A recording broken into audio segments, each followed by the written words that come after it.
Hello बच्चों, कैसे हो। और आज हम क्लास 10th का सेकंड चैप्टर पॉलिनोमियल स्टार्ट करेंगे। आप ऐसा सब लोग जानते हैं कि पॉलिनोमियल हम छोटी क्लासेस में भी पढ़ते हुए आए हैं। पॉलिनोमियल को हम एक्चुअली दो तरह से कर सकते हैं। एक पॉलिनोमियल होती है आपकी डिग्री की बेस पर, on the basis of degree, और एक पॉलिनोमियल जो हमने पिछली क्लासेस में पढ़ी थी वो होती हैं on the basis of terms. ठीक है, तो जैसे अगर हम पिछली क्लास की बात करें तो टर्म्स की अगर हम बात करें तो टर्म्स में जिसमें एक टर्म होती है उसको हम बोलते हैं मोनोमियल, जिसमें दो टर्म होती हैं उसको हम बोलते हैं बाइनोमियल, जिसमें तीन टर्म होती हैं उसको हम बोलते हैं ट्राइनोमियल। ओके, इस तरह से टर्म्स के हिसाब से ये जो पॉलिनोमियल होती हैं आपकी वो आगे चलती हुई चली जाती हैं। लेकिन हम जो इस चैप्टर में पढ़ने वाले हैं, these polynomials are on the basis of what, degree. अब डिग्री क्या होती है जरा ये समझने की बात है। उसके लिए जरा हम पहले शुरुआत से पहुंचते हैं और ये देखते हैं कि पॉलिनोमियल एक्चुअली बनती कैसे है। तो ध्यान देना, हम लोगों ने दो चीजें पढ़ी हुई हैं। क्या क्या चीजें पढ़ी हुई हैं? एक चीज पढ़ी हुई है हम लोगों ने क्या, एक पढ़ा है कांस्टेंट और एक पढ़ा है हम लोगों ने क्या, वेरिएबल। तो ध्यान रहे, जब हम कांस्टेंट को और वेरिएबल को एक साथ लिखते हैं, ठीक है, तो कांस्टेंट और वेरिएबल जब एक साथ लिखे जाते हैं, चाहे वो प्लस करके लिखे जाएं, चाहे माइनस करके लिखे जाएं, चाहे मल्टीप्लाई करके लिखे जाएं, चाहे डिवाइड करके लिखे जाएं, तो ध्यान रहे ये बनते हैं आपके अलजेब्रिक एक्सप्रेशन। क्या बनते हैं? Algebraic expression. तो ये अलजेब्रिक एक्सप्रेशन किसकी टर्म्स किसके साथ बनते हैं? कांस्टेंट के साथ और वेरिएबल के एक साथ होने पर। ध्यान रहे ये कांस्टेंट और वेरिएबल चाहे वो प्लस भी हो सकते हैं, माइनस भी हो सकते हैं, डिवाइड भी हो सकते हैं और आपके मल्टीप्लाई में भी हो सकते हैं, लेकिन होने वो साथ चाहिए। ठीक है, तो ये अलजेब्रिक एक्सप्रेशन बन गए। अब इन्हीं ये तो आप लोगों को क्लियर है कि वेरिएबल्स क्या होते हैं, जिनकी वैल्यूज क्वेश्चन टू क्वेश्चन क्या हो जाती है, चेंज हो जाती है, और कांस्टेंट वो होते हैं जिनकी वैल्यूज चेंज नहीं होती। तो जब हम इन दोनों को एक साथ लिखते हैं तो वो बनते हैं आपके अलजेब्रिक एक्सप्रेशन। और अलजेब्रिक एक्सप्रेशन को अगर हम बात करें, ठीक है, तो अलजेब्रिक एक्सप्रेशन की जब हम बात करें, जैसे मान लो हमने एक अलजेब्रिक एक्सप्रेशन लिखा 3x, क्या लिखा हमने? 3x। अब ध्यान दो, ये यहाँ पर 3 क्या है आपका? कांस्टेंट। x क्या है यहाँ पर? वेरिएबल। तो इसकी x के ऊपर कोई भी पावर नहीं है, तो जब इस x के ऊपर कोई पावर नहीं है तो हम उसकी पावर को कितना मान के चलते हैं? 1। ठीक है, तो जब किसी अलजेब्रिक एक्सप्रेशन की जो वेरिएबल है अगर उसकी पावर 1 है तो हम कह सकते हैं कि इसकी डिग्री भी कितनी हो गई? 1 हो गई। और जिस अलजेब्रिक एक्सप्रेशन की डिग्री 1 होती है, ठीक है, जिस अलजेब्रिक एक्सप्रेशन की डिग्री कितनी होती है? 1 होती है, उस डिग्री को, उस अलजेब्रिक एक्सप्रेशन को हम क्या कहते हैं? हम उसे बोलते हैं क्या? That is linear polynomial.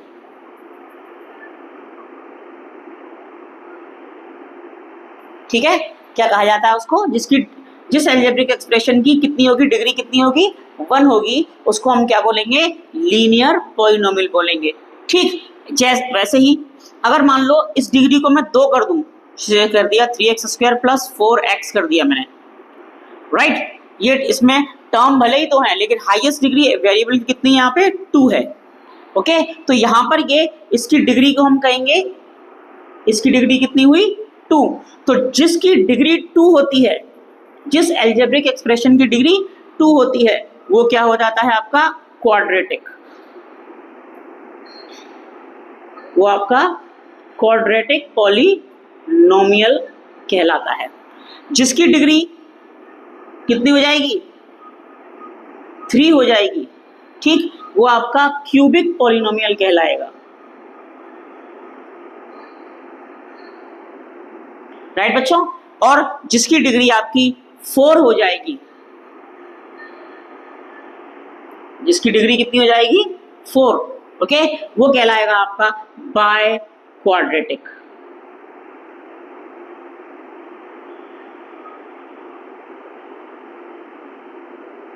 क्या कहलाएगा? बाय क्वाड्रेटिक पॉलिनोमियल कहलाएगा। तो ध्यान रखना कि कांस्टेंट और वेरिएबल मिलकर बनाते हैं अलजेब्रिक एक्सप्रेशन, और अलजेब्रिक एक्सप्रेशन में अगर किसी वेरिएबल की डिग्री 1 है, राइट, हाईएस्ट डिग्री, डिग्री किसको बोलते हैं? वेरिएबल की हाईएस्ट पावर को। तो जिसकी डिग्री 1 है वो लीनियर पॉलिनोमियल होगा, जिसकी डिग्री 2 है वो आपका क्वाड्रेटिक पॉलिनोमियल होगा, जिसकी डिग्री 3 है वो आपका क्यूबिकल पॉलिनोमियल कहलाएगा, और जिसकी डिग्री 4 है वो आपकी पाई क्वाड्रेटिक पॉलिनोमियल कहलाएगा। ओके, तो ध्यान रखना ये हम दो तरह से इन पॉलिनोमियल को डिसाइड कर सकते हैं, एक तो टर्म्स के बेसिस पे और एक डिग्री के बेसिस पे। ओके, हम इस चैप्टर के अंदर जो पढ़ने वाले हैं वो डिग्री के बेसिस पे पॉलिनोमियल को पढ़ने वाले हैं, जिसमें मेन जो हमारा फोकस रहेगा वो रहेगा इस क्वाड्रेटिक पॉलिनोमियल पर। ओके, अब बात क्या आती है बच्चों कि हमने ये देखा कि हमने क्या क्या पढ़ रहे हैं, हम लीनियर पॉलिनोमियल पढ़ रहे हैं, क्वाड्रेटिक पढ़ रहे हैं, क्यूबिकल पढ़ रहे हैं, और बाइक्वाड्रेटिक पॉलिनोमियल की बात हम कर रहे हैं। लेकिन इस चैप्टर के अंदर जो हम बात करेंगे वो पढ़ेंगे किसकी? Quadratic polynomial.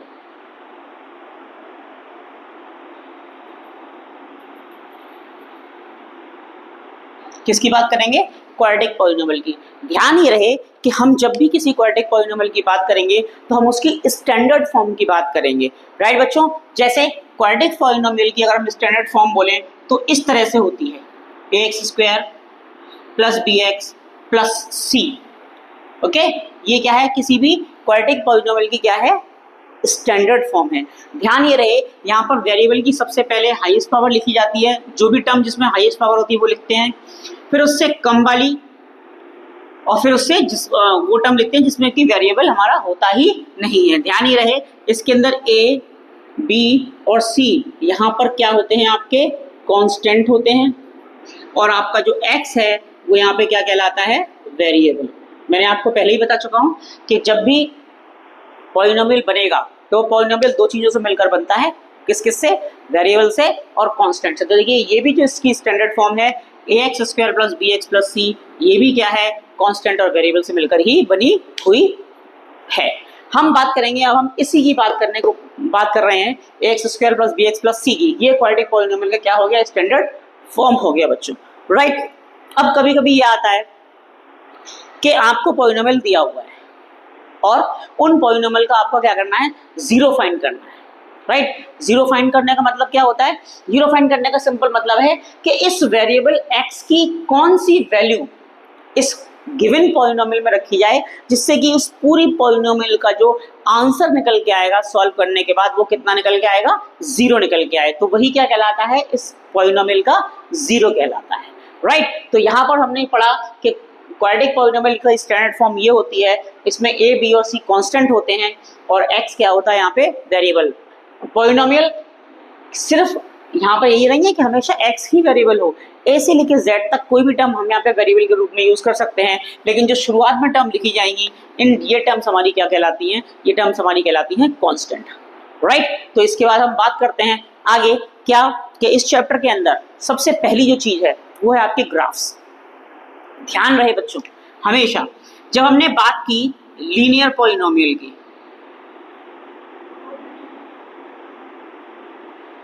किसकी बात की? लीनियर पॉलिनोमियल की। डिग्री कितनी होती है लीनियर पॉलिनोमियल की? 1, राइट। वेरिएबल की हाईएस्ट डिग्री कितनी होगी? इसमें वेरिएबल की हाईएस्ट पावर कितनी होगी? 1, और इसीलिए इसकी डिग्री भी कितनी कहलाएगी? 1। ध्यान रहे एक छोटी सी चीज और मैं भूल गया, ध्यान रखना क्या कि लीनियर पॉलिनोमियल से पहले अगर मान लो आपको इस तरह से कोई टर्म लिख दी जाए, जैसे मान लो हमने लिख दिया 6, अब आपसे पूछा जाए कि बताइए ये कैसी पॉलिनोमियल है, तो हम इसको बोलेंगे this is the zero polynomial. इसको हम क्या कहेंगे? जीरो पॉलिनोमियल, बिकॉज यहाँ पर वेरिएबल कोई है नहीं, और वेरिएबल जब नहीं होता तो उसकी डिग्री कितनी मानी जाती है? उसकी पावर कितनी मानी जाती है? एक्सपोनेंट जीरो मानी जाती है। तो ध्यान रखना यहाँ पर 6 के साथ कोई भी वेरिएबल नहीं है, इसीलिए ये क्या कहलाएगा? आपका जीरो पॉलिनोमियल कहलाएगा। ध्यान रखना इस चीज को। और जीरो के पॉलिनोमियल के बाद हमारा कौन सा आता है? आपका लीनियर पॉलिनोमियल आता है।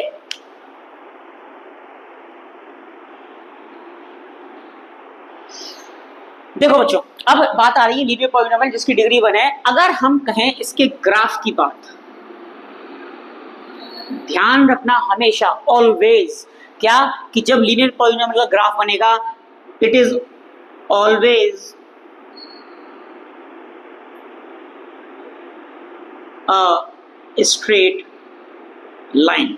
ध्यान रखना, जैसे हम एक्सिस है इस तरह से, ये हमारा एक्स वाई प्लेन है, इस एक्स वाई प्लेन में जब भी हम किसी लीनियर पॉलिनोमियल का ग्राफ ड्रॉ करेंगे तो वो हमेशा एक स्ट्रेट लाइन आएगी। ध्यान रहे, चाहे वो ऐसी स्ट्रेट लाइन आए, ठीक, चाहे वो ऐसी स्ट्रेट लाइन आए, किसी भी तरह की स्ट्रेट लाइन आए, लेकिन वो हमेशा क्या बनेगी, एक स्ट्रेट लाइन ही बनेगी। लीनियर पॉलिनोमियल में जब भी हम ग्राफ ड्रॉ करेंगे तो it is always a straight line. ये ध्यान रखने वाली बात है कि जहां पर भी स्ट्रेट लाइन बनी होगी वो स्ट्रेट लाइन किस चीज के ग्राफ को शो कर रही होगी, एक लीनियर पॉलिनोमियल के ग्राफ को शो कर रही होगी। ये ध्यान रखने वाली बात है और आप देख लीजिएगा कैसे कैसे क्या है। दूसरी बात, जब हम बात करते हैं क्वाड्रेटिक पॉलिनोमियल की,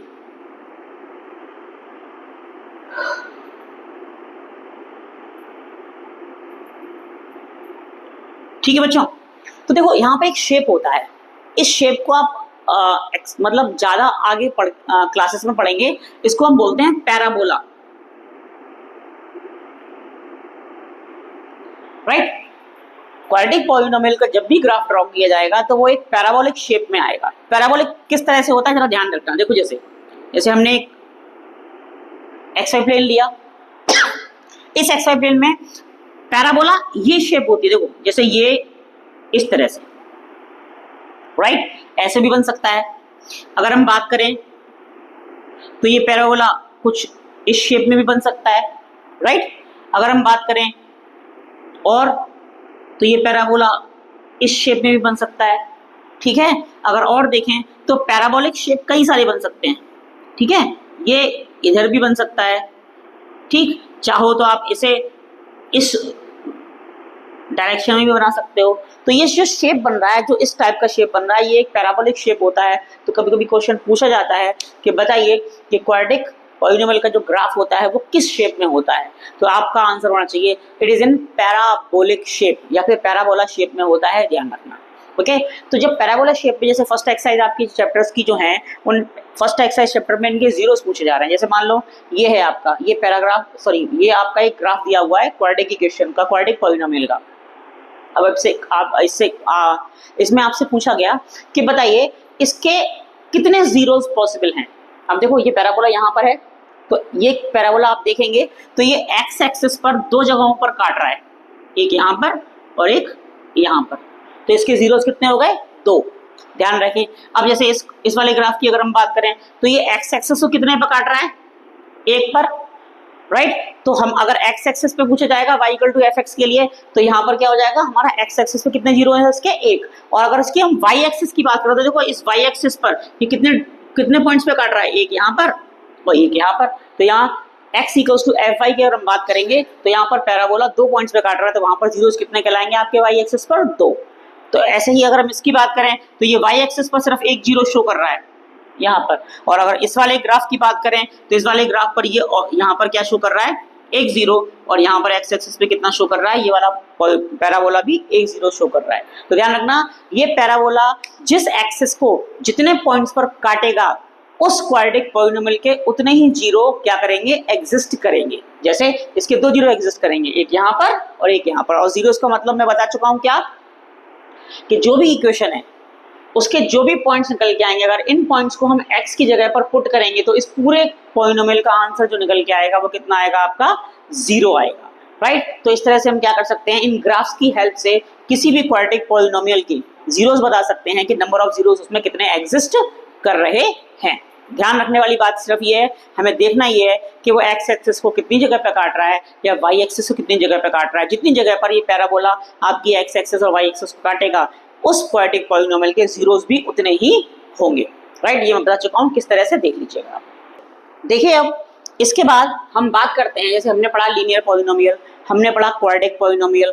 अगर मैं बात क्यूबिक पॉलिनोमियल की करूं, किसकी करूं, क्यूबिक पॉलिनोमियल, राइट। तो जैसे स्टैंडर्ड फॉर्म आपका क्वाड्रिक पॉलिनोमियल का था, ऐसे ही आपका स्टैंडर्ड फॉर्म किसका होगा, इस क्यूबिक पॉलिनोमियल का भी होगा। इसको हम इस तरह से लिख सकते हैं, ax cube plus bx square plus cx plus d।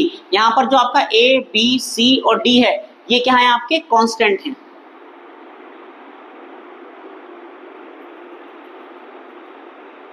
ये आपके क्या है, कांस्टेंट। और हम इसमें x की बात करें तो वो आप जानते ही हैं, ये x आपका क्या कहलाएगा, क्या रहेगा, वेरिएबल रहेगा, राइट। और कांस्टेंट और वेरिएबल को मिलाकर ही क्या बनती है, हम लोगों की पॉलिनोमियल क्रिएट होती है, अलजेब्रिक एक्सप्रेशन क्रिएट होती है, ये ध्यान रखिएगा, ठीक है। तो जैसे क्यूबिक पॉलिनोमियल हो गया।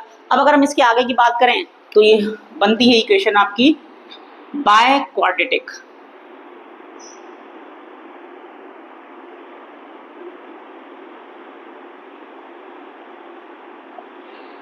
ठीक। और ये बाइक्वाड्रिक पॉलिनोमियल क्या है, बाइक्वाड्रिक पॉलिनोमियल वो होती है जिसमें वेरिएबल की हाईएस्ट पावर कितनी होती है, 4।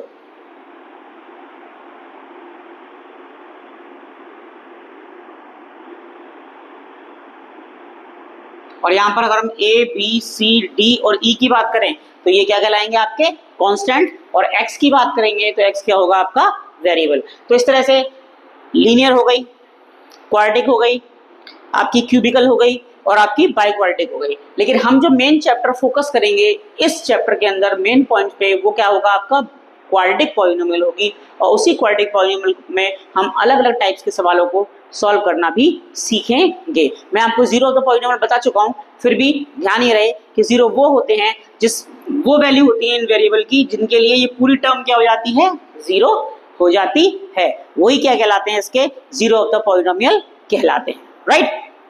देखिएगा, अब बात आती है क्या कि इसके बाद किसी क्वाड्रेटिक पॉलिनोमियल या क्यूबिकल पॉलिनोमियल या बाइक्वाड्रेटिक पॉलिनोमियल के जीरोस फाइंड कैसे किए जाते हैं। तो हम यहाँ पर मेन जो फाइंड करने की कोशिश करेंगे ना, वो करेंगे किसकी, क्वाड्रेटिक पॉलिनोमियल के जीरोस को फाइंड करने की कोशिश करेंगे। और उनमें कुछ रिलेशनशिप्स भी होती हैं, वो रिलेशनशिप्स को भी क्या करेंगे, हम यहाँ पर स्टडी करेंगे। अब आप देखिए, हम बात कर रहे हैं यहाँ पे zero of the quadratic polynomial की, ठीक है।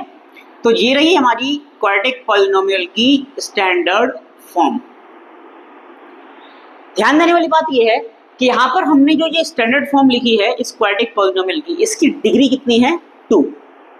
ध्यान रखना बच्चों, जिस पॉलिनोमियल की जितनी डिग्री होती है उसमें हम उतने ही जीरोस फाइंड कर सकते हैं, राइट। जैसे यहाँ क्वाड्रेटिक पॉलिनोमियल है तो यहाँ पर हम इसके जीरो भी कितने निकाल सकते हैं, 2।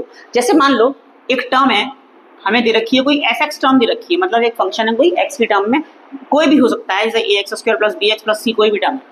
अब इस एक रियल नंबर अगर हम ले अल्फा, कोई भी एक रियल नंबर, अल्फा क्या है, हमारा एक रियल नंबर है, ठीक। और इस रियल नंबर को इस x की जगह पर पुट करने पर इसकी वैल्यू कितनी आ जाए, 0। क्या कहा मैंने, हमने कोई एक अल्फा रियल नंबर लिया, उस रियल नंबर को इस x की जगह पुट करने पर अगर इस पूरे टर्म की वैल्यू कितनी निकल के आती है, 0, तो वो अल्फा जो होगा वो क्या कहलाएगा, इसका एक 0 कहलाएगा, ठीक। ध्यान रखिएगा, यहाँ पर क्या हो जाएगा, f अल्फा कितना हो जाएगा, आपका 0। ऐसे ही अगर हम कोई अल्फा की जगह कोई एक दूसरा रियल नंबर मान लो बीटा ले लेते हैं, ये भी क्या है, ये भी एक रियल नंबर है, क्या है आपका ये रियल नंबर। और ये बीटा अगर मैं इस x की जगह पर पुट कर दूं और x की जगह पर पुट करने पर इस पूरी इक्वेशन की वैल्यू कितनी आ जाए, 0, तो दूसरा कह सकते हैं इसको हम कि f बीटा भी कितनी आ जाए, 0। तो बीटा भी क्या बन जाएगा, आपका एक 0 बन जाएगा इसी क्वाड्रेटिक पॉलिनोमियल का। तो ध्यान रहे कि जो भी पॉलिनोमियल होगी, अगर लीनियर पॉलिनोमियल है तो क्या होगा बच्चों, लीनियर पॉलिनोमियल में एक 0 निकल के आएगा। अगर क्वाड्रेटिक पॉलिनोमियल है तो डिग्री कितनी होगी उसकी, 2, तो उसकी डिग्री में कितने निकल के आएंगे, उसके 0 कितने निकल के आएंगे, 2।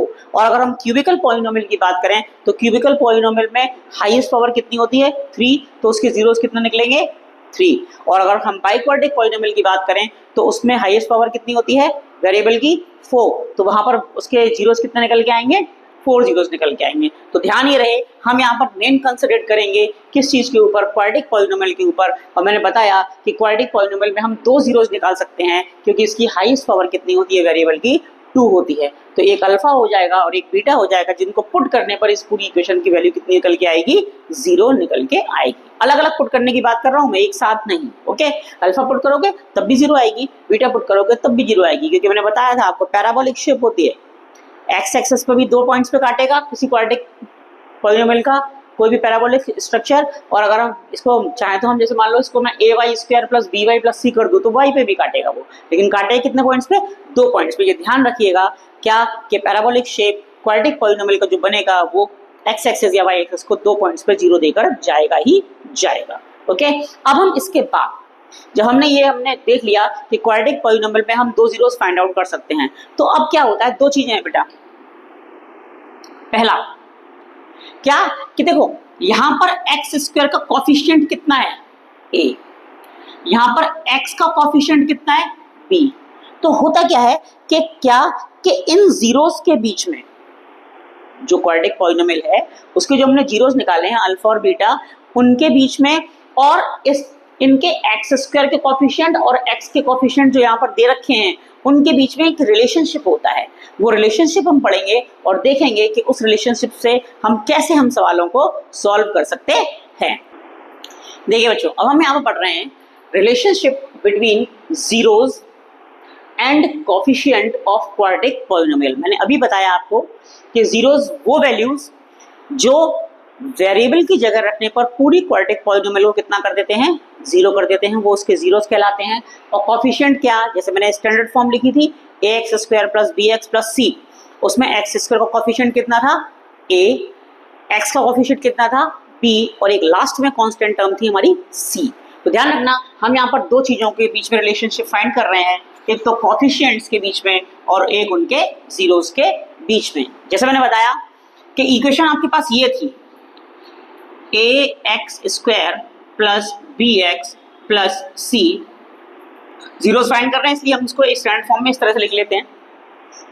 अब अगर बात करें हम क्या कि सबसे पहला जो रिलेशन है किस किस में, जीरोस और कोफिशिएंट के बीच में क्या है, जरा वो देखने की कोशिश करेंगे। ओके, तो सबसे पहला मैंने 2 जीरोस लिए, एक अल्फा एक बीटा, और मैं यहाँ पर रिलेशनशिप फाइंड कर रहा हूँ इस अल्फा बीटा और कोफिशिएंट्स के बीच में। और ये जो मैंने लिखा है जीरोस का, वो क्या लिखा है, सम। क्या लिखा है ये, सम ऑफ द जीरोस। भाई प्लस लगा हुआ है, और ये अल्फा बीटा क्या है, क्वाड्रेटिक पॉलिनोमियल के 0 हैं, तो हम क्या निकाल रहे हैं, इनका सम निकाल रहे हैं। तो सम ऑफ द जीरोस कितना है हमारा, अल्फा प्लस बीटा। ध्यान रहे, इसको याद कर लीजिएगा कि अल्फा प्लस बीटा किसी भी क्वाड्रेटिक पॉलिनोमियल के लिए हमेशा माइनस के b/a आएगा। क्या आएगा, माइनस का b/a।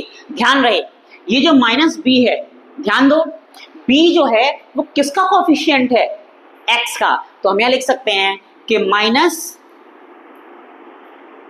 Coefficient of what, x। भाई b किसका कोफिशिएंट है, x का ही तो कोफिशिएंट है, तो हमें लिखा क्योंकि माइनस टर्म बन रही है तो माइनस का कोफिशिएंट ऑफ किसका आया, x। अच्छा a किसका कोफिशिएंट है बताओ इसमें, दैट इज x² का। तो यहाँ नीचे क्या आएगा, कोफिशिएंट ऑफ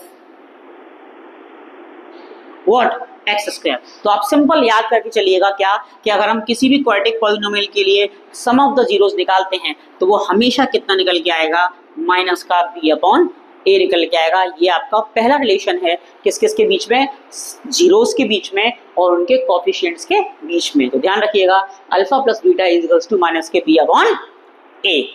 दूसरा बात हम यहाँ पे क्वाड्रेटिक पॉलिनोमियल की कर रहे हैं, ये ध्यान रखते जाइएगा। अब हम बात कर रहे हैं इन्हीं 2 जीरोस के लिए। देखिए अब ये क्या होगा, इनके बीच में कोई साइन नहीं है तो ये प्रोडक्ट हो गया। क्या हो गया, ये product of the zeros.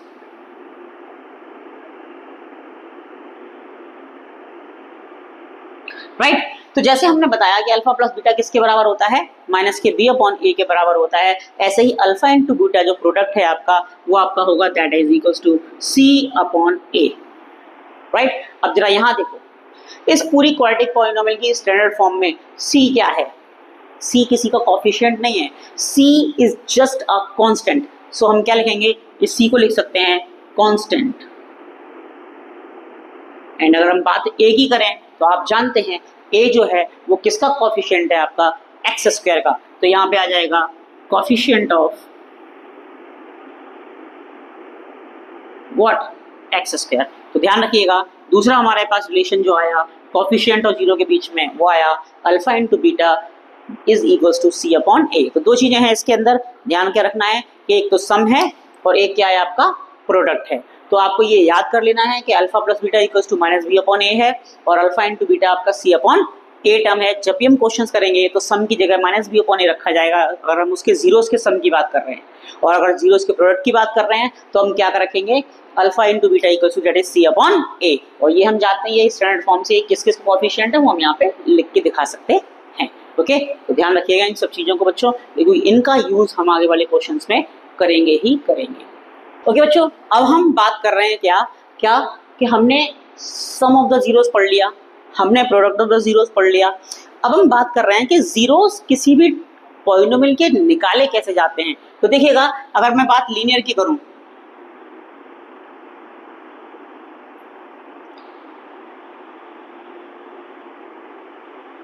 Right, तो वैसे तो ये चीजें हम पहले सीख चुके हैं, फिर भी देखिएगा जैसे लीनियर पॉलिनोमियल है मान लो 3x प्लस 4 और इसका हमें जीरो फाइंड करना है,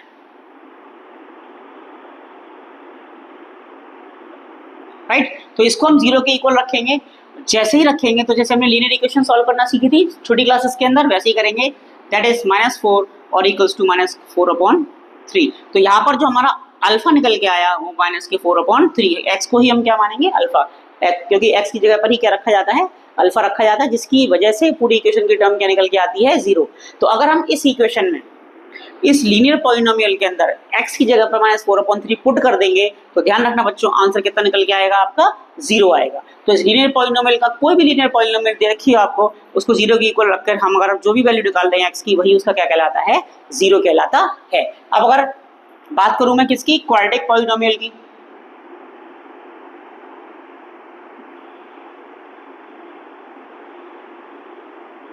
तो देखो 9th क्लास के अंदर आप लोगों ने स्प्लिटिंग मिडिल टर्म्स पढ़ी थी, उसमें हमने रूट्स के क्वेश्चंस भी सॉल्व करना सीखे थे, विदाउट रूट्स के भी सॉल्व करना सीखे थे, मतलब हर तरह के हमने क्वाड्रेटिक पॉलिनोमियल वहां पर सॉल्व की थी। तो ध्यान रखना ऐसा ही मैं आपको एक एग्जांपल छोटा सा दे रहा हूं, देखिएगा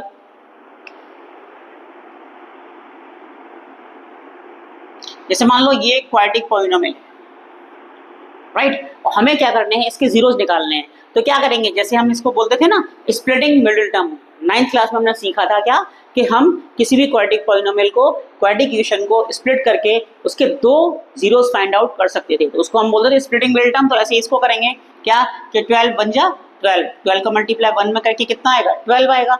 अब दो नंबर्स ऐसे सोचने हैं आपको जिनका मल्टीप्लाई करके 12 आ जाए और प्लस करके 7 आ जाए, तो ये कितना हो जाएगा एक्स स्क्वायर, बीच की टर्म को स्प्लिट कर रहे हैं तो ये क्या हो जाएगा 5x प्लस 2x, सॉरी ये 5x प्लस 2x नहीं आएगा, that is 4x plus 3x और प्लस 12 इक्वल्स टू 0। देखते हैं कैसे निकलते हैं, इसको सॉल्व करो पहले, कितना आएगा x square plus 4x plus 3x plus 12। अब इसमें से x कॉमन तो x प्लस 4, इसमें से 3 कॉमन तो x प्लस 4, एक टर्म बन गई आपकी x प्लस 4 और एक टर्म बन गई आपकी x प्लस 3। ध्यान रहे जब हम इसके जीरोस फाइंड कर रहे हैं तो जीरो लेके चलेंगे इसके बराबर कि हम कौन सी वैल्यू फाइंड करना चाह रहे हैं। तो देखिएगा पहले x प्लस 4 को रखा जीरो के बराबर तो x की वैल्यू कितनी आई -4 आ गई, और x प्लस 3 को रखा जीरो के बराबर तो x की वैल्यू कितनी आई -3 आ गई। क्योंकि ये क्वाड्रेटिक पॉलिनोमियल था इसलिए इसके जीरो भी कितने निकलेंगे 2 ही निकलेंगे। तो हम यहाँ पर कह सकते हैं कि अल्फा जो है हमारा -4 है और बीटा जो है वो हमारा कितना है -3 है। तो ध्यान रखना बच्चों इस तरह से हम किसी भी क्वाड्रेटिक पॉलिनोमियल के जीरोस फाइंड कर सकते हैं, और पहले वाली जो टर्म आएगी उसको हम अल्फा मानेंगे, दूसरी टर्म को क्या मान सकते हैं हम बीटा। ऐसा कोई मतलब नहीं है दूसरी टर्म को तुम अल्फा मान लो पहली को बीटा मान लो, कैसा भी कर सकते हो, लेकिन दो जो होंगे आपके जीरोस उनको हम अल्फा और बीटा मानकर चलेंगे जिससे कि क्वेश्चंस आगे सॉल्व हो सकें। ओके, क्यूबिकल भी हैं, क्यूबिकल को सॉल्व करने के तरीके भी हैं, लेकिन हम अभी यहाँ 10th क्लासेस के अंदर मोस्टली कंसंट्रेट किस पे कर रहे हैं हम क्वाड्रेटिक पॉलिनोमियल के ऊपर। तो अभी हम इसको इस तरह से क्या कर सकते हैं स्प्लिट करके किसी भी क्वाड्रेटिक पॉलिनोमियल के जीरोस को फाइंड आउट कर सकते हैं। ध्यान रहे बच्चों हम जो आगे क्वेश्चन पढ़ने वाले हैं जो हम क्वेश्चन सॉल्व करेंगे उनमें हमें कुछ टर्म्स का यूज़ करना पड़ेगा, कुछ एल्जेब्रिक आइडेंटिटीज़ का यूज़ करना पड़ेगा और उन एल्जेब्रिक आइडेंटिटीज़ को आपको आना बहुत ज़रूरी है। तो यहाँ पर मैं कुछ एल्जेब्रिक आइडेंटिटीज़ अभी आपके लिए लिख रहा हूँ, उन एल्जेब्रिकल आइडेंटिटीज़ को आप लर्न कर लीजिए बाय हार्ट, ओके, क्योंकि अगर वो आपको लर्न होंगी तो क्वेश्चंस को सॉल्व करने में आपको बहुत आसानी रहेगी। ठीक, कुछ आइडेंटिटीज़ हैं वो आप जानते हैं, बहुत इजी हैं। जैसे अगर बात करूँ a प्लस बी का whole square that is a square plus 2ab plus b square. अगर बात करूं मैं a माइनस बी का whole square that is a square minus 2ab plus b square. Third अगर बात करूं a square minus b square that is a plus b and second a minus B. ये तीन टर्म हम ये तीन identities बहुत छोटी क्लासेस से पढ़ रहे हैं। एक आइडेंटिटी और देखिएगा, अगर बात करूं मैं ए स्क्वायर प्लस बी स्क्वायर की, ध्यान रखना कभी कभी बच्चे कंफ्यूज होते हैं कि ये दोनों आइडेंटिटीज को वो एक ही समझ लेते हैं, लेकिन ये दोनों अलग अलग हैं। ध्यान रखना ये ए प्लस बी का होल स्क्वायर है और यहाँ पर दोनों में स्क्वायर क्या चढ़ा हुआ बेटा, अलग अलग है। तो ध्यान रखना इस आइडेंटिटी को मोस्टली ज़्यादातर हम इससे सॉल्व करते हैं कि ए प्लस बी का होल स्क्वायर माइनस के 2ab। याद कर लीजिएगा ये बहुत इंपॉर्टेंट आइडेंटिटी है। इस आइडेंटिटी से हम कई सारे क्वेश्चंस को सॉल्व करने वाले हैं। क्या, A square plus B square and that is equals to A plus B का होल स्क्वायर माइनस के 2ab। चाहो तो इसको हम ऐसे भी लिख सकते हैं ए माइनस बी का whole square plus 2ab, but mostly ज़्यादातर हम किसका, इस वाले टर्म का यूज करेंगे। दोनों ही इसी की आइडेंटिटीज हैं, ध्यान रखिएगा। 5 ए प्लस बी का क्यूब कितना होता है बच्चों,